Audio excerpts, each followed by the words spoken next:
I have a timeline that does not have specifics. That's shocking. That is absolutely unacceptable. That means you are a failure at your job. Let's talk about things that are prohibited in Trump rallies. And I've been to a lot of Trump rallies. Backpacks and bags, bicycles, firearms, any type of weapon, or any other item determined to be a potential safety hazard, like a rangefinder would be one. At 5:10, Crooks is first observed by one of the snipers, AGR Sniper 1, at the building. 5:10, President Trump was shot in the face at 6:11 p.m. 5:28, AGR Sniper 1 takes a picture of a bicycle and 2 bags. Those belong to Crooks. 5:32, AGR Sniper 1 spots Crooks looking at his phone and using a rangefinder. 5:55, Butler ESU Command confirms receipt of photos and states they have been relayed on.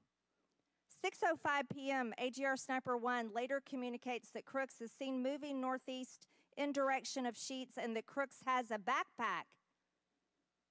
2 minutes before the shooting, while President Trump has been allowed to take the stage, people see Crooks laying on his stomach in a sniper position on the roof, and they're yelling he has a gun, and they are trying to alert law enforcement and Secret Service.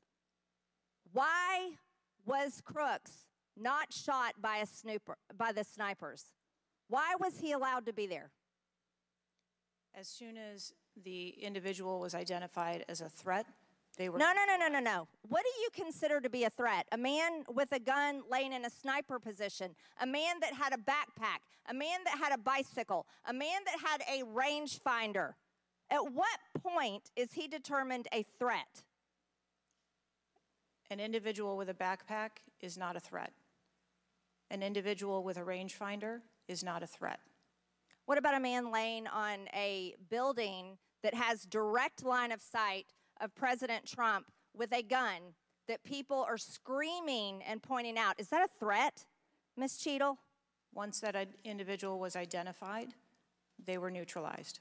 No, they were neutralized. Crooks was neutralized after he shot President Trump in the face, Ms. Cheadle. Is he only a threat once he fires the weapon? As soon as the counter sniper identified that individual, they were able to neutralize them. How were people in the crowd? Okay, then let's just take it this way. People under your command did not consider him to be a threat, yet people in the crowd knew he had a gun and considered him to be a threat.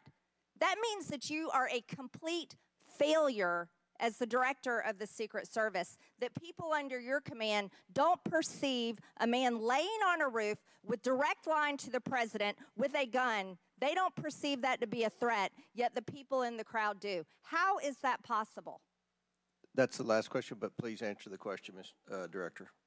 I'm not certain at this time how the information from the people in the crowd was relayed to any law enforcement personnel. No, you knew, that everyone knew. The people there knew that there was a danger. They knew there was a threat to President Trump, and it was allowed to happen. Was there a stand-down order, Ms. Cheadle? No. Was there a conspiracy to kill President Trump? Absolutely not. Then how did this happen? And why are you still sitting here not turning in your letter of resignation? Last question, but please answer, and then I'll recognize Ms. Presley. Please answer that question. That is what we are investigating to determine. We're waiting for your letter. We are waiting for your letter of resignation, and you really need to consider doing that before you leave today. Chair now recognizes Ms. Presley from Massachusetts.